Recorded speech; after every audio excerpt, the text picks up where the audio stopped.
February 19th, 2026 marks a decisive turning point. The artificial intelligence ecosystem had hit a wall by relying purely on parameter memorization and computational brute force scaling.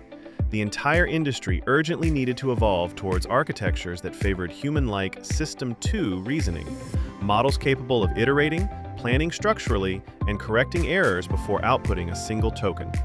The definitive answer to this titanic pressure was given today by Google with the surprise launch of Gemini 3.1 Pro. Welcome to the next engineering framework. Our goal in this space is for you to master the foundations of engineering and understand the technological present so you can build and lead the future using artificial intelligence. Before we dive into the guts of this hardware and software, I want to remind you not to miss the new AI news format we just introduced on the channel. It's the perfect tool to keep you updated weekly without losing our signature technical rigor. What Google and Google DeepMind have done today breaks with their entire historical release cadence.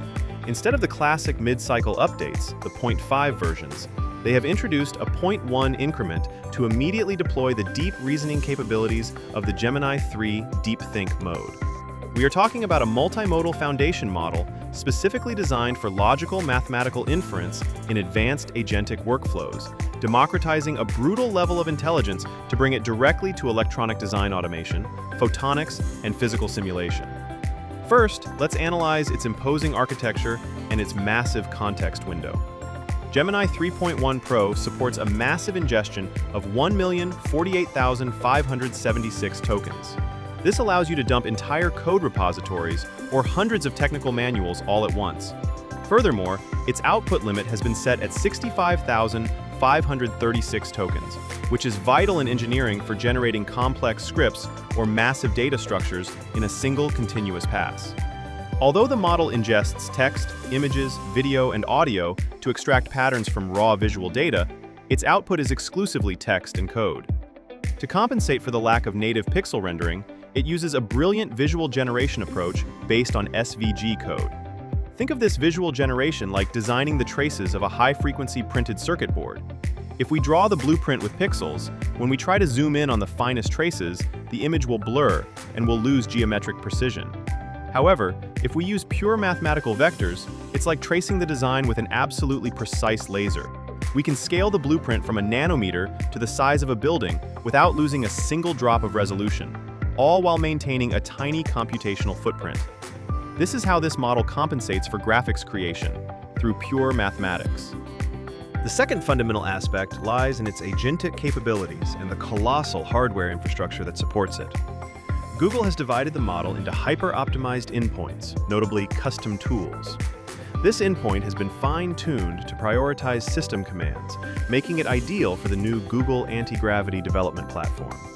The model acts as a virtualized autonomous agent, resolving dependencies or running terminal simulations. But serving millions of tokens with this level of reasoning requires a masterpiece of electronics. This global deployment relies on next-generation tensor processing unit clusters, the Trillium family.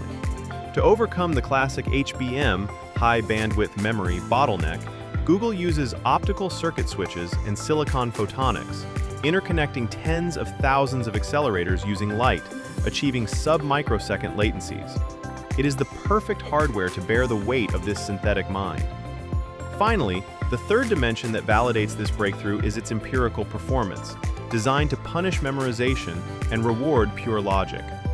In the ARCAGI-2 abstraction and reasoning benchmark, it achieved a historic 77.1%, crushing the 68% of Claude Opus 4.6 and the 52% of GPT 5.2. In the humanities last exam test, it set a new record of 44.4%, and in the GPQA Diamond benchmark, which features PhD-level science questions, it scored a crushing 94.3%. This justifies why it is the ultimate tool for researching new materials and semiconductors.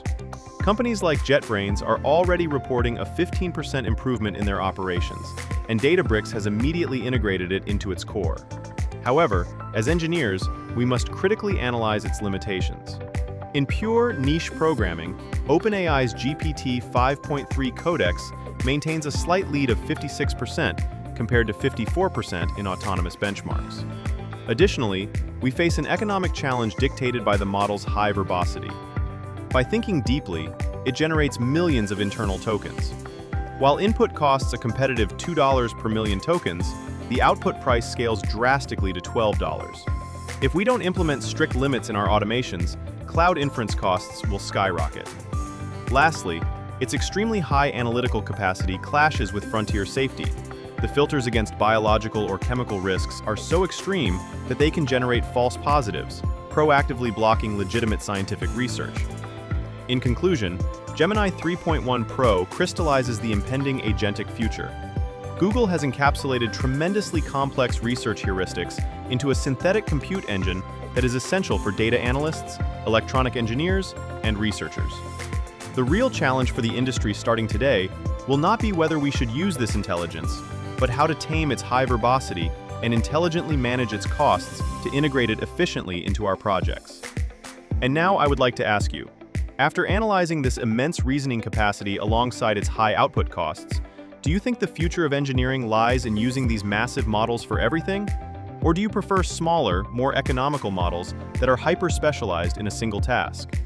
Leave your opinion in the comments, because I am highly interested in reading how you plan to apply this.